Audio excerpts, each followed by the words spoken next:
Bonjour et bienvenue sur le podcast Futur Chien Guide, le premier podcast sur l'univers des chiens guides d'aveugles. Je suis Estelle, sa créatrice et également famille relais bénévole pour l'école des chiens guides de Paris depuis plus de 4 ans.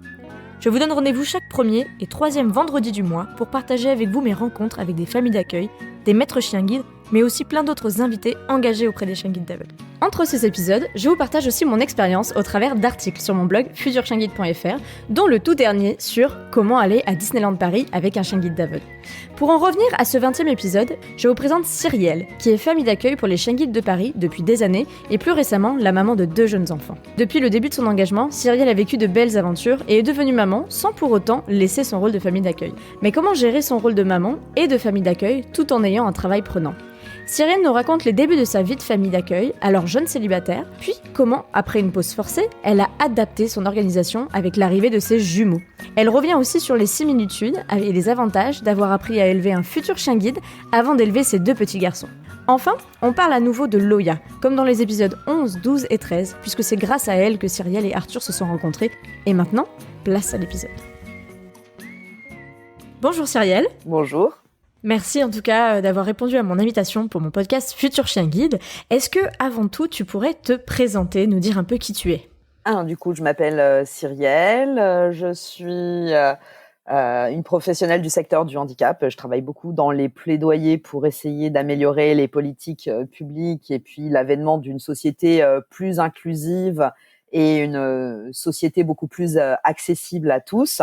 Et par ailleurs, je suis maman de 2 petits jumeaux qui ont 3 ans et demi maintenant. Bien, le décor est bien planté, ça m'a fait beaucoup rire quand on a pris contact, puisqu'on va un petit peu dévoiler comment, puisque moi je fais un peu le même travail pour les éleveurs de chèvres, à savoir être un peu dans les ministères pour réadapter et remettre un peu de réalité sur les textes de loi ou des choses comme ça. Donc c'est vrai que c'est une compétence qu'on a un peu en commun, ça m'avait fait sourire.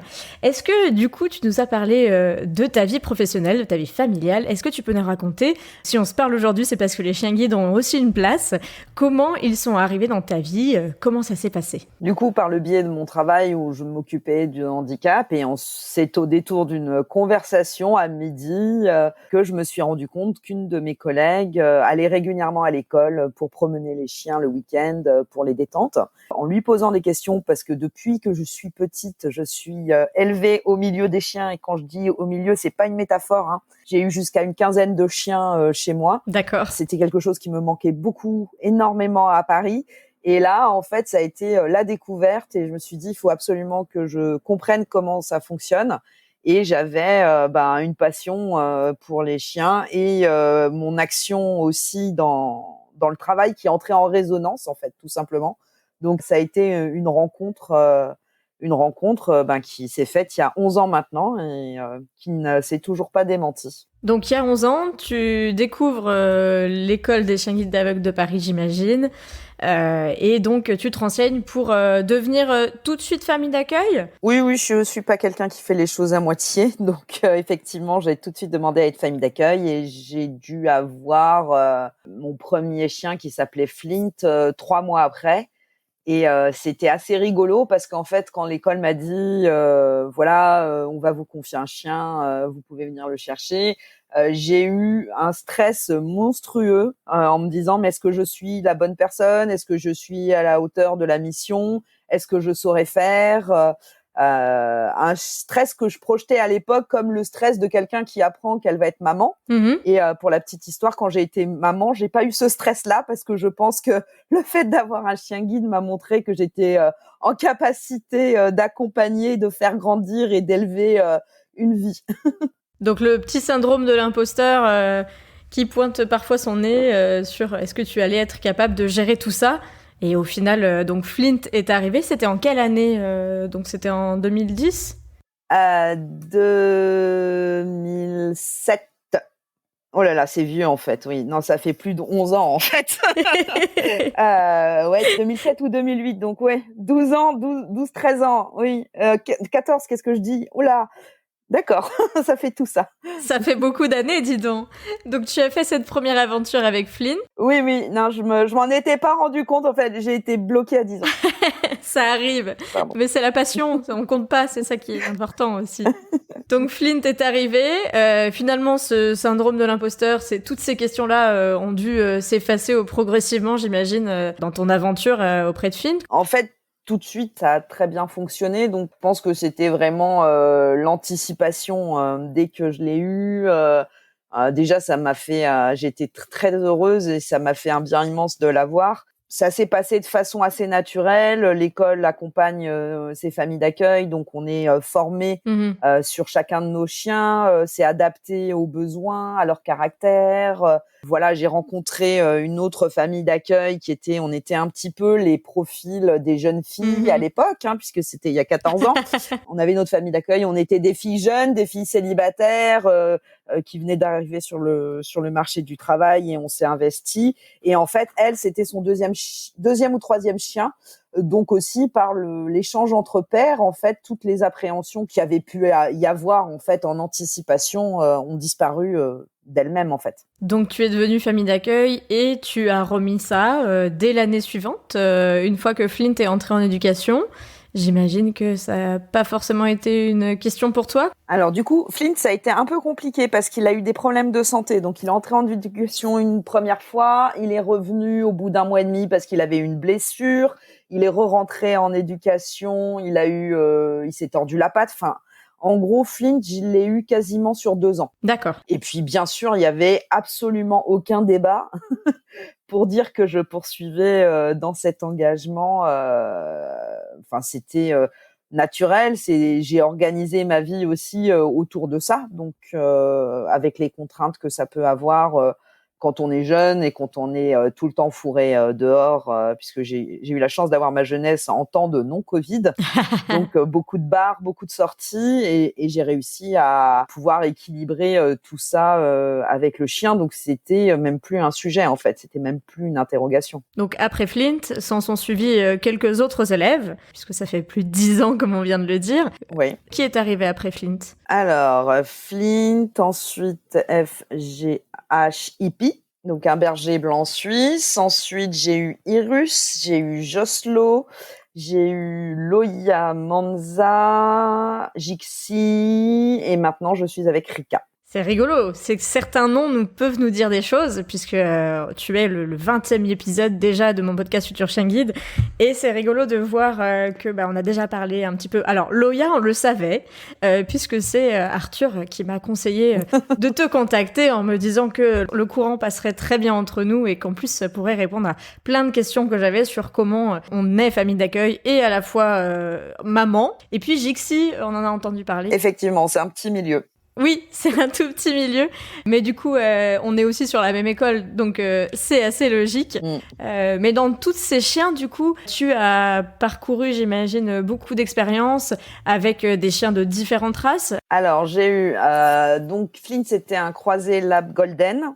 Ensuite, j'ai eu un berger blanc suisse. J'ai eu un flat-coat retriever. J'ai eu 3 bergers allemands. Joslo, c'était un lab pur. Jixi, c'était une golden pure. Voilà, j'ai pas fait le border collie. J'ai pas eu l'occasion.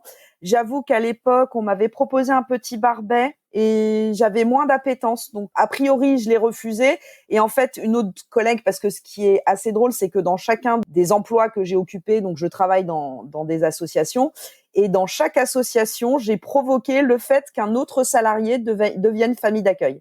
Et donc, ma collègue, qui donc est devenue famille d'accueil, a accueilli un barbet et j'étais complètement croque, comme de tous les chiens. Donc, c'est cet a priori qui m'empêchait d'avoir un barbet. Bon, après, j'avoue que moi, j'avais du coup un petit coup de cœur pour tout ce qui est Labrador, Golden, parce que j'ai grandi avec eux, et puis Flatcoat que j'ai découvert, que j'ai énormément apprécié. Les bergers, c'était pas du tout mon appétence non plus. Et en fait, on m'a expliqué un petit peu l'intérêt d'avoir des familles expérimentées sur ces chiens-là. Et voilà. Et depuis que j'ai eu mon premier berger blanc, j'ai eu 3 bergers allemands. Eh ben écoute, une belle ribambelle de chiens, un beau panel en termes de race. Est-ce que du coup, aujourd'hui, où est-ce que tu en es rendu dans ton aventure de famille d'accueil? Donc là, je suis toujours famille d'accueil. J'ai eu une petite interruption parce que j'avais Manza quand j'étais enceinte. Alors, en étant enceinte de jumeaux, j'avais un bidou fort proéminent, mais ça se passait super bien avec la chienne. Malheureusement, elle avait eu une petite problématique de suspicion par rapport à des parasites. Et comme en fait, en étant enceinte, je n'aurais pas pu me faire soigner si ça avait été ces parasites. On a préféré passer le relais plutôt que de prendre le risque. Donc ensuite, j'ai accouché. Les jumeaux, ça peut être un petit peu... comment dire, Un petit peu sport? ça peut occuper, on va dire ça comme ça. Mais très vite, j'ai souhaité continuer. En toute transparence, vraiment, la première année n'a pas du tout été difficile. On est dans un cocon, on est encore dans un cocon avec ses enfants. Il y a quand même une forme de routine qui s'instaure, qui est assez confortable. Et donc là, t'avais pas forcément d'élèves à tes côtés pendant cette première année? Cette première année-là, non. En fait, si, Jixi a dû arriver vers les 10 mois de mes enfants. C'était pas un jeune chiot. C'était une chienne qui avait déjà eu une maîtresse.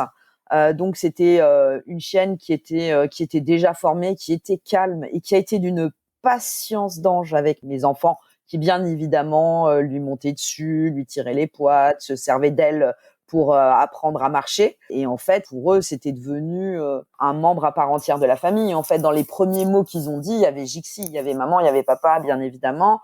Mais Jinky, c'était aussi, ça faisait partie de leur vocabulaire. Et ils ont grandi, elle est restée 1 an, je crois.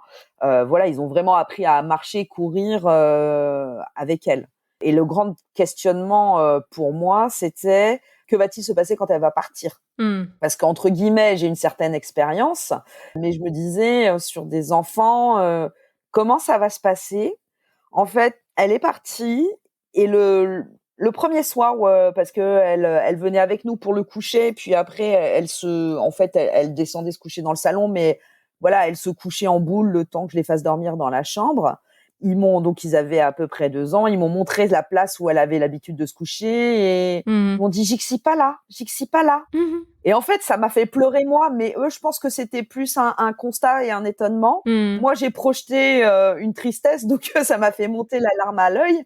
Mais en fait, les enfants sont déconcertants d'acceptation parce qu'on avait expliqué que Jixi allait partir, qu'elle allait travailler, que c'était un chien guide, qu'elle trouverait une maîtresse ou un maître qui l'aimerait et puis qui l'aiderait, avec des mots tout simples. Et en fait, ça s'est passé très très simplement. Ils revoient des photos, quand on regarde des albums, ils disent « Ah, c'était Jixi !» Et voilà, c'est normal en fait, complètement normal. Et puis quand Rika est arrivée, alors pour le coup, Rika, elle, est arrivée à 3-4 mois, un jeune berger.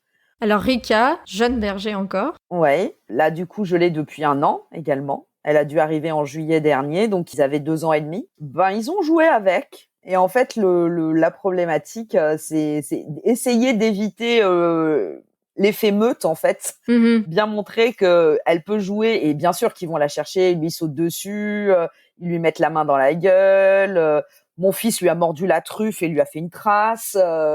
Mais du coup, ils jouent comme des jeunes chiots entre eux. Et c'est vrai que là, pour le coup, le travail avec Rika, c'est plus de faire comprendre la limite, que ce sont des petits humains et que c'est pas sa meute, c'est pas ses copains chiots avec qui elle peut jouer pareil. C'est pas ses chiots, ouais. Voilà, c'est pas ses frères en fait, plutôt que ses chiots. Elle est pas dans une protection maternelle, elle est dans un jeu de chiot à chiot en fait. Donc c'était plus éduquer autant Rika que les enfants d'ailleurs, hein, clairement, parce que eux aussi il fallait les calmer dans le fait de tirer les poils, de tirer la queue, de mettre la main dans la gueule, de sauter dessus, de s'affaler. Ils ont une complicité par rapport à ça. Et du coup, quand vous avez décidé de reprendre un chiot, c'était évident, ou il y avait quand même beaucoup de questions qui se posaient. Voilà, là, ils avaient 2 ans, les petits. 2 ans et demi. Comment tu avais vu les choses ? Il y avait eu l'expérience Jixi. Donc, j'avais, entre guillemets, j'allais avec elle à la crèche. Jixi, concrètement, comme elle a un droit d'accès, je pouvais rentrer et chercher. Je la laissais dans le vestiaire qui donnait sur la salle de crèche. Donc j'avais toute ma vie qui était construite. Enfin, ma chienne vient avec moi au travail. En sortant du travail, je vais à la crèche. J'ai pas eu de refus d'accès de la part de la crèche, bien au contraire. J'allais chercher mes enfants avec la chienne, je ramenais la chienne. Donc bon, et les enfants. J'avais pas d'inquiétude. La seule interrogation que j'ai eue sur le chiot, c'était de me dire gérer les deux en même temps qu'un chiot où il faut encore apprendre la propreté. Ça risque certaines fois d'être un peu complexe parce que il y a des priorisations à donner et c'est vrai qu'on est peut-être moins disponible sur la propreté pour être très très carré sur les horaires, sur les sorties. Et oui. Donc ça, c'était un petit peu ma zone d'inquiétude. Alors, il y a eu quelques dérapages, clairement de Rika, j'ai nettoyé son pipi plusieurs fois, mais c'était pas à hauteur de l'inquiétude que je pouvais me faire. Mais clairement, il y a quand même un principe de réalité, c'est que quand on a des enfants, surtout en bas âge, on est beaucoup moins disponible et surtout, on peut beaucoup moins être rigoureux que lorsqu'entre guillemets on est célibataire ou en couple, où vraiment on a le choix entre guillemets, on a une vie en fait, tout simplement. Là, on l'a plus. Ouais, quand même, t'es quand même partie du coup d'une début d'aventure en tant que célibataire. Alors j'imagine qu'il y a un compagnon qui est arrivé entre temps.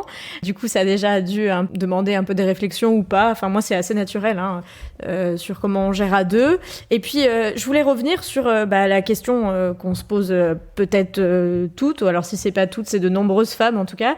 Et en plus, quand on est famille d'accueil, comment on essaye de combiner le tout? Est-ce que pour toi, c'était déjà quelque chose de compatible?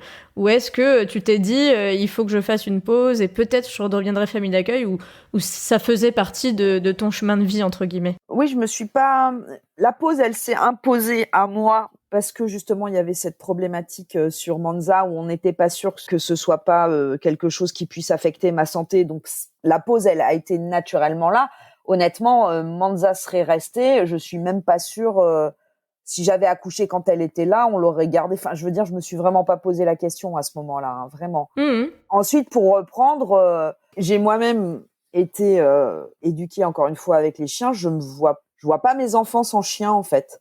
Alors c'est pas qu'à toute force je ferai tout, mais du coup je trouve que ça donne une stabilité émotionnelle, une compréhension de comment on fonctionne, les besoins de base, les apports. Enfin, je trouve que ça a énormément d'importance dans un développement.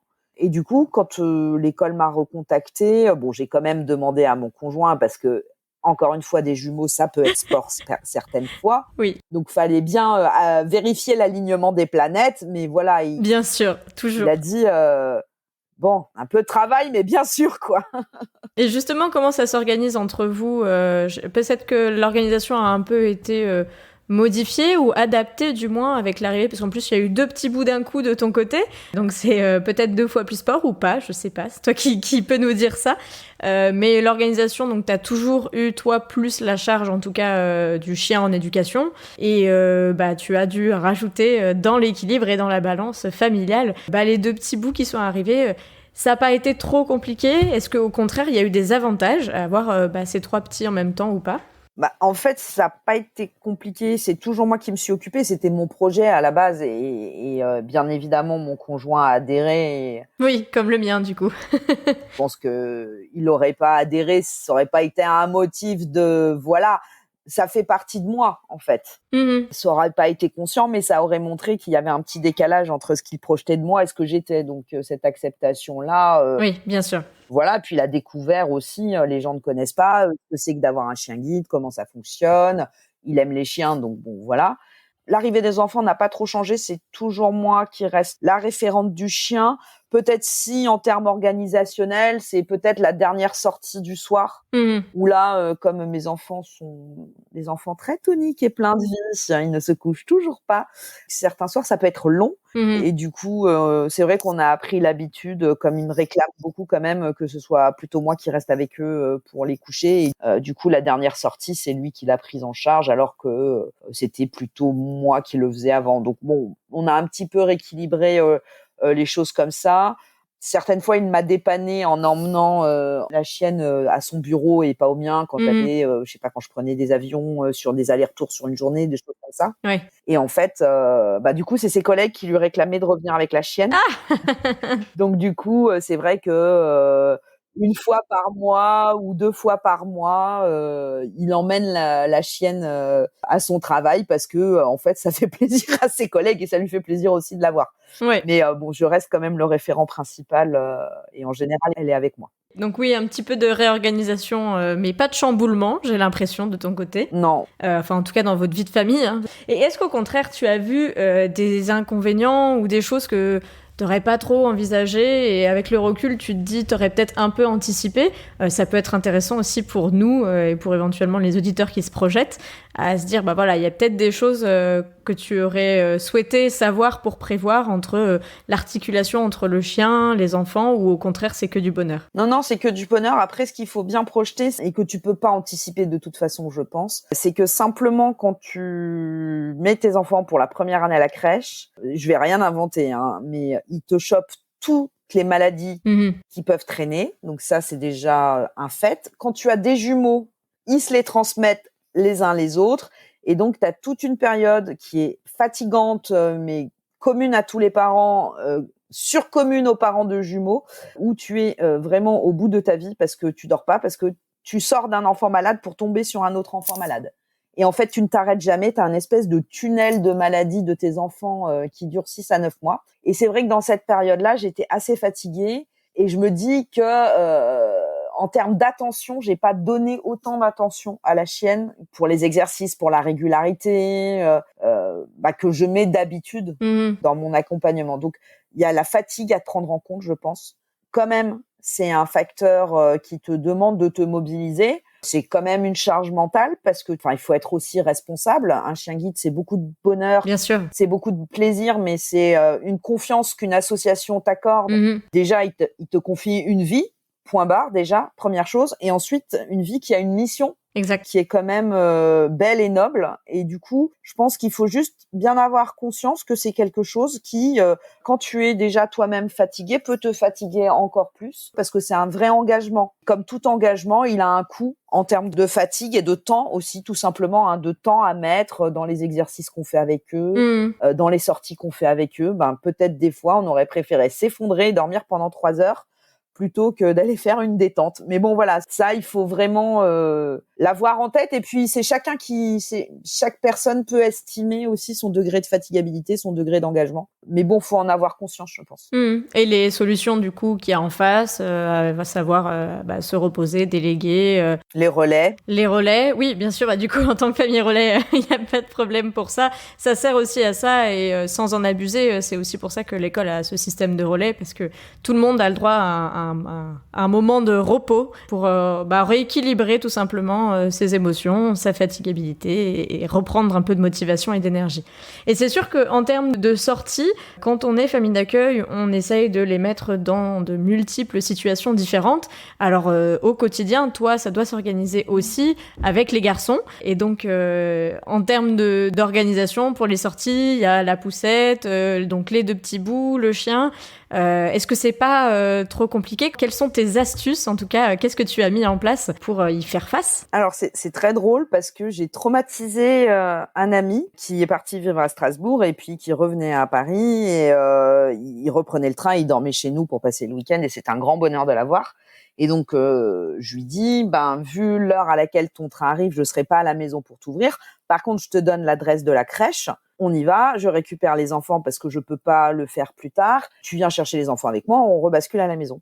Et en fait, il m'a vu arriver comme je suis extrêmement nomade dans mon travail puisque je vais dans les ministères, à la direction générale de la cohésion sociale, voir d'autres associations. Enfin, je passe ma vie en fait dans les transports Je vois bien. avec mon gros ordinateur, puis le petit sac de filles quand même à côté de l'ordinateur. Du coup, moi, j'arrive, j'ai mon ordinateur, mon sac de filles, ma chienne. Ok. Yes. Je rentre dans la crèche, je prends ma poussette double, donc le tank, le tank.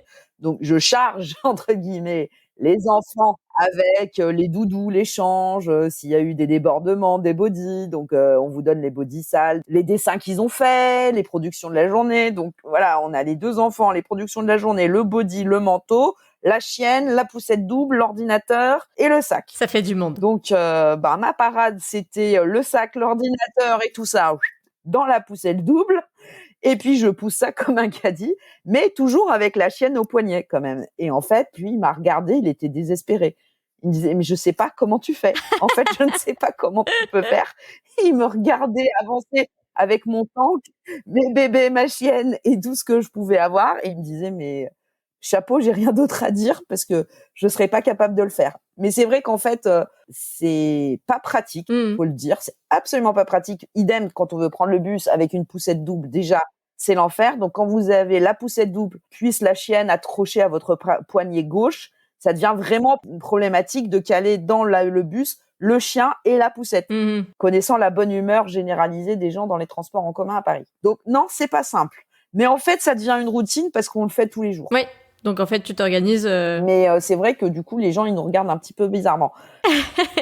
C'est marche ou crève, hein, là, ou alors faut se lever 1 heure avant, emmener les enfants à la crèche, revenir à la maison pour reprendre la chienne, pour repartir au travail, et puis pareil, partir beaucoup plus tôt du travail pour déposer la chienne, enfin voilà. Et ça, quand tu as des enfants, un travail qui est prenant comme le mien, des enfants qui sortent à 18h30 de la crèche, avec les temps de transport, c'est juste impossible en fait. Ça marche pas. Donc du coup, on s'adapte. Et du coup, c'est assez drôle, tout ce qu'on trimballe, on va dire ça comme ça. Oui, c'est sûr qu'après toi, au quotidien, comme tu dis, ton ami, t'es un peu choqué même, j'imagine, de voir le tank, comme tu dis, avec lequel tu ressortais, en plus d'avoir le chien à côté. Mais bon, au final, on voit très bien que toi, tu t'organises, que ça te convient, que ça fonctionne, que c'est ok d'avoir quelques dérapages aussi, hein, tout passe. Donc ça, c'est un peu les mantras qu'il faut avoir en tête. Et puis, j'imagine que pour les sorties type détente, etc., ça doit être aussi un joyeux bazar, mais dans le bon sens, avec les 2 petits bouts, la chienne. Quand vous devez aller faire des sorties au parc, j'imagine que t'emmènes aussi tout le groupe, toute la meute, comme tu disais. Bah du coup, pour les sorties au parc, c'est plus simple et plus compliqué à la fois parce que les chiens sont autorisés dans le parc, mais pas sur les aires de jeu pour enfants. Donc forcément, t'es obligé de rester sur les bancs qui sont un petit peu décalés. Et c'est vrai que déjà, surveiller les 2 en même temps, c'est compliqué. Mais alors, surveiller les 2 en même temps en essayant de maintenir la chienne couchée correctement alors qu'elle a qu'une envie, c'est d'aller dans le sable gratter avec eux. Ça demande une organisation. En fait, il faut une sortie pour les enfants et une sortie pour la chienne pour pouvoir la lâcher. Parce que on peut pas les lâcher dans les parcs avec les jeux pour les tout petits enfants qui sont au sable, sur les toboggans, sur les marches. J'imagine que tu arrives aussi à te dégager un peu de temps pour faire les séances à l'école et que dans le planning, ça doit être aussi un petit Tetris, j'ai envie de dire, entre tes réunions, ta vie active professionnelle, ta vie active de maman et puis cet engagement de famille d'accueil au final. Oui, ça, j'avoue que le Tetris, c'est exactement le bon terme pour les séances avec l'école, d'autant plus que là, avec la Covid, ça tombe en semaine. L'école n'est plus ouverte le week-end, donc c'est vrai que c'était une petite facilité qui a sauté. Après, j'ai fait des séances avec les enfants aussi, ça m'est arrivé d'avoir des séances de travail, de leur dire comment aussi, quand on donne des récompenses, comment on la fait asseoir, qu'il faut donner l'ordre. Donc c'était bien parce que ça formait les enfants en même temps. Oui, du coup, tu les impliques aussi forcément, comme toi, tu avais cette vision-là depuis que tu es toute petite et que tu disais jusqu'à une quinzaine de chiens autour de toi. Toi, tu étais impliquée dans la vie de ces chiens-là. C'était des chiens avec lesquels tu vivais. Oui, au quotidien. Hein. Et aujourd'hui, tu impliques tes garçons dans l'éducation des chiens. Il faut que le chien les respecte comme des humains et donc il faut aussi qu'ils apprennent. Alors ils essayent, ça marche pas très bien au début. Hein. Quand ils disent assis que c'est un enfant de 2 ans et demi qui saute dans les bras par ailleurs et qui lui-même n'écoute pas trop quand il lui demande de s'asseoir, c'est pas ce qui fonctionne le mieux, mais je me dis que l'aplomb et l'autorité arriveront plus tard. Mais c'est rigolo des fois. Assis Rika, assis. Elle va pas t'écouter parce que t'es trop en train de jouer pour que ce soit crédible en fait. Du coup, je pense que vont apprendre aussi quand ils veulent vraiment qu'elle arrête ou qu'ils veulent qu'elle aille se coucher à sa place, ils apprennent les ordres et là, elle est peut-être encore trop en mode meute avec eux, c'est encore trop égalitaire, mais ça va venir. Oui, justement, je me demandais si tu avais des conseils pour soit des gens qui sont déjà famille d'accueil et qui souhaitent du coup avancer dans leur vie de famille en ayant des enfants, soit des gens qui ont des jeunes enfants et qui souhaitent devenir famille d'accueil ou famille relais. Est-ce qu'il y a des choses que, avec ton expérience, tu pourrais nous partager, des petits conseils? Bien distinguer les joujoux des enfants des joujoux de la chienne. Essayer de bien faire comprendre que cette caisse-là, c'est le joujou des enfants et que ce doudou-là, c'est pas celui de la chienne. Enfin, voilà. Ce qui revient à bien poser les bases du non, en fait. Les bases du non et du pas toucher. Donc, on le travaille par ailleurs. Mmh. Mais bon, voilà, faut dire que quand on a un chiot et que il y a des pouic-pouic partout, aussi bien pour les enfants que pour le chiot, on peut comprendre qu'à un moment, il n'y ait pas une vision nette de qui et pourquoi, hein, et y compris chez les enfants. Hein, quand les enfants, la première chose qu'ils font, c'est de donner leur doudou au chien. Il faut expliquer aussi aux enfants que ça, c'est leur doudou, c'est pas celui du chien. Donc, faut vraiment pouvoir poser ça entre eux. Puis après, non, je sais pas s'il y a des trucs et astuces bien spécifiques. Moi, de base, j'ai le réflexe sécurité de pas laisser un chien tout seul avec des enfants, mais ça, c'est valable pour tout le monde, tout le temps. Pour tous les chiens et pour tous les enfants. Voilà, on laisse pas un enfant seul sur un balcon pour tous les chiens. Donc ça, c'est les règles de base, entre guillemets, du maître de chien. Éviter au maximum, même s'il y a une énorme proximité entre eux, on sait jamais. Du moment qu'on explique aux enfants, par exemple, qu'on donne pas à manger à table, que à la limite, s'il veut donner à manger pour récompenser, il va dans la cuisine ou il attend la fin du repas pour aller donner et qu'on explique pourquoi, que c'est pour éduquer la chienne, on responsabilise l'enfant aussi. En faire un acteur de l'éducation. La vie en famille, on vit tous en famille et chacun a son rôle à jouer. Et voilà, intégrer les enfants comme des acteurs à part entière. Je trouve que c'est bien pour eux, c'est bien pour le chien. Et voilà, mais ça se fait naturellement, en fait, je pense.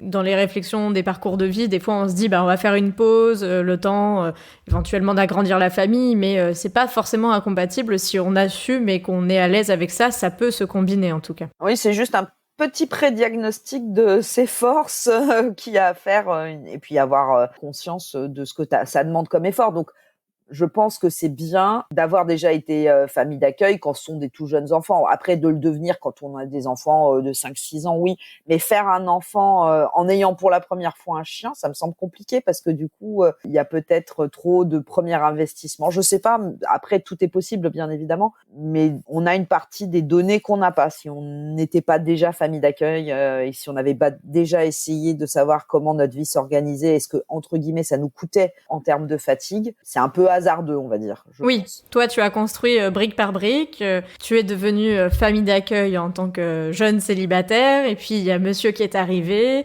et puis il y a les enfants qui sont arrivés, et en fait tout ça s'est fait progressivement et très naturellement dans ton parcours, ce qui fait qu'aujourd'hui tu as aussi à chaque fois réadapté un tout petit peu l'organisation pour que ce soit compatible, et tu avais à chaque fois testé la brique d'avant avant d'en rajouter une. C'est ça que tu veux dire, ne pas rajouter peut-être les deux à la fois? Disons que je savais que j'étais en capacité de le faire. Ce que ça me coûtait en termes de charge, j'étais en capacité de projeter comment ça serait, même si évidemment je ne pouvais pas savoir ce que serait d'être mère et d'être mère de jumeaux. Double inconnu. Oui, ça c'était encore une belle surprise. Voilà. Je savais très bien ce que c'était que être famille d'accueil puisque ça faisait 10 ans que je l'étais. Puis de toute façon, on s'adapte aussi quand on change de travail, on va changer d'itinéraire, de transport, on va changer de repère. On s'adapte au chien qu'on a, qui est différent, qui a pas le même caractère. On s'adapte quand on déménage. Enfin voilà, j'avais passé toutes ces étapes-là avec les chiens et j'avais pas trop d'inquiétude.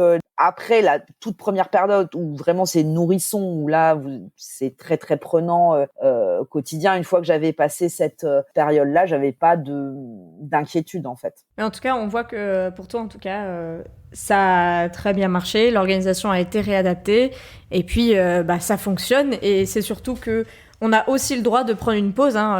L'idée, c'est pas ici de dire qu'il faut absolument tout enchaîner, mais il y a les possibilités sont laissées à chacun. Et donc, en tout cas, il faut, en fonction de ce qu'on se sent de faire, le faire ou pas. Et c'est un choix propre à chacun. On est bien d'accord là-dessus. Je voulais te demander si tu avais, dans toute cette aventure du coup de plus de 10 ans avec les chiens guides, appris ou découvert quelque chose que tu t'attendais pas. Alors tu es déjà beaucoup dans le monde du handicap professionnellement, tu l'étais aussi avant de devenir famille d'accueil, mais est-ce qu'il y a quelque chose qui était un peu la découverte pour toi? Avec les chiens guides, peut-être une éducation beaucoup plus bienveillante qu'une forme d'autorité plus classique que j'ai connue. Je vivais à l'étranger en plus où ils ont une culture qui aime moins les chiens, faut le dire. donc beaucoup plus le chien de garde avec une éducation un peu rude, on va dire, un peu rêche, plutôt dans la domination de l'animal par la peur. Et en fait, à l'école, l'éducation telle qu'elle est promue, la bienveillance envers l'animal, etc. Moi, ça m'a alors super bien convenu, quoi. J'ai découvert, j'ai conscientisé des mécanismes que je faisais un petit peu parce que j'avais toujours eu des chiens et j'avais vu que ça marchait bien comme ça. Mais là, du coup, c'était un peu plus, c'était plus méthodique, tout simplement. On voit que c'est construit, on voit que c'est réfléchi, on voit tout le travail qu'ils ont d'éducation derrière et le process. Et voilà, le fait d'avoir le chien, ça m'a permis d'objectiver ces choses-là, de les poser, de les conscientiser, même s'il y a beaucoup de choses que je faisais instinctivement. C'est bien parce que ça permet d'avoir un recul et de prendre un petit peu de la hauteur aussi sur ce qu'on fait. D'être accompagné, d'avoir un peu, justement, comme tu dis, cette organisation aussi dans la progression de l'éducation, puisqu'on va pas apprendre au premier jour en famille d'accueil tout aux chiens. L'idée, c'est de faire palier par palier. Tu l'as dit, parmi tous les chiens que tu as eus, il y a à chaque fois eu une adaptation par rapport au chien, à l'individu que représente ce chien, et c'est important aussi de le préciser. On s'adapte un peu plus, je pense, que ce qu'on s'adapte pour les enfants, par exemple. Je pense que, en fait, tant que c'est un être vivant, t'es obligé d'être dans l'interaction et l'adaptation. Ni les enfants ni les chiens ne sont des robots, donc toutes les applications un peu mécaniques de méthodologie soi-disant miraculeuse, ça fonctionne ni pour les enfants ni pour les chiens. Par contre, l'accompagnement, l'écoute des besoins, l'analyse des besoins et des réactions et des émotions, tant sur les enfants que sur les chiens, sont des choses qui fonctionnent bien mieux, en fait, je pense. Et on dit bien de l'éducation. C'est travailler avec cette matière vivante, en fait. Et c'est forcément plein de surprises, plein de bonheur, certaines fois un peu de frustration, bien évidemment, parce que c'est pas on appuie sur un bouton et hop, ça arrive d'un coup, quoi. Oui, et puis c'est vrai que tu fais le parallèle. Est-ce que tu as pu transférer des choses que tu avais appliquées avec les chiens? Est-ce qu'il y a des choses qui t'ont aidé dans l'apprentissage et l'éducation que tu as fait avec tes enfants derrière? La patience peut-être et la répétition? Comme je l'ai dit, il y a un parallèle qui est certain. La patience, la répétition, l'analyse des messages non verbaux. Enfin, un chien qui vocalise, c'est un chien stressé. Un bébé qui se replie, c'est un bébé stressé. Enfin voilà. C'est-à-dire le fait de savoir analyser les pleurs aussi. Alors les pleurs de l'enfant, les pleurs du chien, c'est pas les mêmes pleurs pour les mêmes situations. Toute la communication corporelle non verbale, en fait, du moment qu'on s'est attaché à un moment à l'étudier sur un être vivant, on le fait aussi sur un autre. Et puis cette éducation bienveillante, vraiment. Alors là, pour le coup, c'est le même terme et le même esprit. On marche pareil, en fait. On est des êtres dotés de sentiments et on a les mêmes réactions aux mêmes stimulus. Donc, en fait, tout simplement, c'est biologiquement, on a les mêmes réactions aux mêmes causes. Oui, donc on peut faire le parallèle, en tout cas, entre l'éducation des chiens et l'éducation des enfants, si ce n'est que les objectifs sont pas les mêmes. Mais les mécanismes, comme tu dis, biologiques, voilà, on reste des êtres vivants, mais on n'a pas les mêmes objectifs avec l'un et l'autre, ça c'est sûr. Je voulais savoir, est-ce qu'il y a une ou des rencontres assez exceptionnelles que tu as fait via les chiens guides que tu n'aurais pas forcément fait si tu n'avais pas eu cet engagement-là? Ça va pas être étonnant. Arthur. Ah. Évidemment. Alors Arthur, dis-nous en plus. Oui, Arthur. Arthur, du coup, c'est le maître de Loya. Et en fait, je l'ai rencontré quand Loya a été offerte, entre guillemets, par une association qui avait fait un concert de levée de fonds.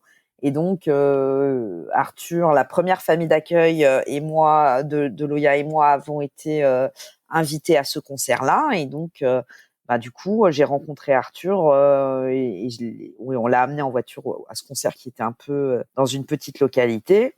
Tout de suite, on a accroché, on a commencé à papoter. J'avais les enfants, ils avaient 8 mois. Ils avaient 8 mois, on avait mis les enfants dans la voiture. J'étais entre les deux. Il y avait Arthur avec Loya dans une toute petite 207. C'était assez cocasse, mais on a énormément échangé. Et puis, on a pris des petites nouvelles parce qu'on avait sympathisé. Arthur m'a dit, un jour, il m'a contacté en me disant, Cyrielle, je vais publier une vidéo. Je veux te le dire avant. Voilà ce qui m'est arrivé et c'est dur. Et donc là, il a publié cette fameuse vidéo du refus d'accès au Monoprix de Marseille. Quand j'ai vu qu'il décrochait Loya, qu'il la tirait de lui et qu'elle pleurait, moi, Ça m'a fait monter les larmes aux yeux. Quand j'ai vu qu'il posait la main sur Arthur, j'avais la colère, mais alors chevillée au corps en plus. C'est tout mon engagement professionnel qui était bafoué. Bien sûr. Et tout de suite, j'ai retweeté en interpellant la ministre directement avec laquelle j'ai pu travailler sur certains dossiers, qui me connaissait en fait d'avant d'être ministre, en disant que Arthur c'était quelqu'un de très fiable et que c'était un véritable scandale. La ministre a été extrêmement réactive. Dans la demi-heure, elle me demandait le numéro d'Arthur et l'appelait. On a eu un petit groupe de travail justement sur cette problématique d'accès des chiens guides auquel j'ai participé avec Arthur. Et en fait, en sortant, je lui dis, voilà Arthur, au-delà de ce qui t'arrive à toi, il faudrait que tu mettes tes qualités d'expression, ton intelligence, ta verbe au service collectif, du bien commun en fait, tout simplement. Et du coup, je lui ai parlé du CNCPH, du Conseil national consultatif des personnes handicapées, a également parlé d'une association d'autoreprésentants qui se montait en fait. Et donc, je lui ai dit, tu devrais contacter cette association qui est en train de se monter. J'ai donné les coordonnées d'Arthur à cette association-là. Il en est devenu administrateur. Oui. Via cette association, il est devenu aussi représentant du CNCPH. Donc, j'ai encore le bonheur de le croiser puisque moi, je suis vice-présidente du CNCPH. Et j'ai travaillé et j'ai promu un très gros projet sur le savoir expérientiel et la valorisation du savoir expérientiel des personnes handicapées, justement au profit d'une meilleure accessibilité globale de la société. Bien sûr. Et aussi pour promouvoir l'accompagnement entre pairs. Et donc maintenant, Arthur travaille pour ce projet-là. Donc en plus, professionnellement, maintenant, je suis en lien avec lui. Oui, donc une rencontre exceptionnelle, mais qui n'a pas été, en tout cas, ponctuelle, qui s'est prolongée et encore aujourd'hui bien plus longtemps. Ouais. Il y a des impacts énormes, en fait, parce que c'est via cette rencontre, en fait, la vie et l'emploi et la représentation qu'a Arthur aujourd'hui, c'est parce qu'on s'est rencontrés, en fait. Donc, c'est génial. C'est assez énorme comme quoi une rencontre... C'est pour ça que forcément, quand on me dit une rencontre, Arthur, 10 000 fois Arthur, parce que je pense qu'il le disait lui-même dans son podcast, je crois qu'il a admis son handicap et compris aussi toutes les compétences qu'il avait développées dessus grâce à Loya et grâce aussi à ces échanges qu'on a pu avoir. Donc, c'est pour moi un exemple absolument magnifique, au-delà d'être une super personne déjà intrinsèquement, quoi. Oui, c'est sûr que dans son épisode, que vous pouvez toujours réécouter si vous l'avez pas encore écouté, vous comprendrez la synergie et les interactions du coup avec Loya en point commun, puis l'école des chiens guides du coup forcément au milieu. Et c'est quelque chose donc qui vous a fait vous rencontrer et derrière qui a prolongé l'expérience pour bien longtemps, je pense, parce que on se parle aujourd'hui, mais je pense que c'est pas prêt de s'arrêter. Et notamment vu les nouvelles fonctions qu'a pris Arthur. Dans, tu disais le CNCPH et d'autres organes comme l'association dont tu lui avais parlé. Voilà, c'est pas anodin et vous pouvez vraiment réécouter, je vous encourage l'épisode 11 avec Arthur pour voir un petit peu comment de son point de vue tout ça s'est passé. Alors votre rencontre, mais aussi malheureusement ce qui lui est arrivé au Monoprix de Marseille. C'est lui qui le raconte quand même le mieux. Eh bien, juste avant de se quitter, je voulais te demander si tu pouvais nous raconter un peu quel était ton pire et ton meilleur moment du coup dans toute cette aventure avec le chien guide. Tu nous as parlé de quelques jolis moments, mais si on avait un ou deux à souligner, qu'est-ce que ce serait pour toi ? Tout plein, parce que je les ai tellement tous aimés en fait. C'est que du bonheur en fait tout le temps de les avoir, d'être fier d'eux, de les voir évoluer, de rencontrer après leurs maîtres. Peut-être Irus, donc le flatcoat qui adorait ma N+1 de l'époque. Tous les matins, il l'attendait devant l'ascenseur et puis tous les matins, quand elle arrivait, il lui prenait la main dans la gueule en fait et il l'accompagnait à son bureau tous les matins. Et c'était un chien qui vocalisait pour s'exprimer. Vraiment, il parlait ce chien. Il était là. Et tous les matins, il lui prenait la main en vocalisant et il l'amenait dans son bureau. C'est le chien dont je parlais sur la personne qui avait vécu quelque chose d'assez terrible et qui est resté en boule contre lui tout le temps où il a été pas bien en fait. Autrement, une autre jolie chose en formation, on était en formation sur le management et on parlait un petit peu des émotions. Et à un moment, on nous demande de mimer la joie et l'exubérance. Et donc, on a crié, mais en mimant la joie. Et en fait, la chienne, elle s'est jetée sur nous pour nous faire des câlins. mais c'était tellement instinctif en fait. On voit qu'on envoie des ondes de bonheur en fait quand on le veut, et de prendre conscience de cette capacité qu'on aurait peut-être à rendre les choses beaucoup plus heureuses et joyeuses. Ben ça fait du bien en fait de se dire que le chien ne ment pas. Donc quand il y a quelque chose de pur qui sort, ben ça a des impacts visibles de bien-être tout de suite, et voilà, et de l'appréhender, c'est quand même quelque chose qui est super réconfortant et beau, je trouve. Oui, moi j'ai eu la même expérience. Alors c'était un de mes cours de comédie musicale improvisée. J'avais Oscar qui était dans le pseudo public, le reste des élèves. Et j'ai joué une scène très triste et Oscar a limite pleuré en fait alors que je jouais. Du coup on s'est pas interrompu, on a fini la scène, mais après tout le monde est allé lui faire des câlins pour remonter vraiment la balance émotionnelle. C'était assez touchant de voir que en effet c'est des êtres qui réagissent à nos émotions, même si c'est comme dans ton expérience comme dans la mienne du jeu, puisqu'on avait du coup joué une émotion. Donc je suis tout à fait d'accord, peut-être qu'il faut plus jouer la joie au quotidien, et notre quotidien aussi sera beaucoup plus sympa, beaucoup plus joyeux, comme tu le dis. Bon, eh bien, écoute, merci en tout cas, Cyrielle, pour toutes ces confidences, tout ton parcours. Chapeau, j'ai envie de te le dire. Je regarde ça avec beaucoup d'admiration. Aujourd'hui, je ne suis pas encore famille d'accueil, pas encore maman, mais en tout cas, tous ces mots-là, je pense, serviront à réfléchir dans les parcours de vie des uns et des autres, et puis de se poser des questions de aussi comment on articule. Alors, il y a déjà la première question entre notre engagement de bénévole avec le monde professionnel. Donc ça, c'est déjà une première question. Mais derrière, avec une famille, ça me semblait important aussi de le développer. Et j'en profite pour dire que ce mois de juillet, donc on va un petit peu aussi parler de la famille, des enfants, parce que justement, ça fait partie d'un sujet que je voulais aborder, que j'ai pas encore eu l'occasion d'aborder. Et donc, tu inaugures, en tout cas, avec ta grande expérience et ton témoignage, ce sujet. Merci beaucoup, du coup, en tout cas, Cyrielle. Je t'en prie, avec grand plaisir. Et puis écoute, je serais ravie de te croiser avec tout le petit groupe chiens, enfants dans un parc, j'imagine, pour faire une belle détente, en tout cas au soleil. Et puis je te dis à très très bientôt. Et on fait un clin d'œil à Arthur, du coup, un clin d'œil audio, mais on pense bien à lui en tout cas. Oui, et une petite dédicace à la princesse, comme on l'appelle, la princesse Loya. Voilà. Et écoute, merci beaucoup. Et puis à très bientôt, Cyrielle. À très vite, au revoir. Et voilà, c'est la fin de cet épisode. Merci à vous de l'avoir écouté, en espérant qu'il vous aura plu. Merci à Cyrielle qui m'a consacré un peu de temps dans le Tetris de son agenda, et pour son témoignage qui nous illustre la possible articulation entre son rôle de famille d'accueil et de maman de jeunes enfants. Pour compléter votre écoute, vous pouvez toujours retrouver l'article avec Cyrielle sur mon blog futureshengid.fr. N'hésitez pas également à m'envoyer vos retours sur mon Instagram @futureshengid, ça fait vraiment plaisir de les découvrir. Et pour faire grandir ce podcast, je vous le dis à chaque fois, mais le meilleur moyen reste encore d'en parler autour de vous, mais aussi de m'identifier sur Instagram lors de vos écoutes, ça fait toujours chaud au cœur. Enfin, pour l'été, je vous ai concocté quelques surprises, avec notamment un épisode par semaine pour vous faire découvrir d'autres chiens d'assistance exceptionnels. Alors, à bientôt pour un prochain épisode sur l'univers méconnu des chiens guides d'aveugles ou d'assistance durant cet été.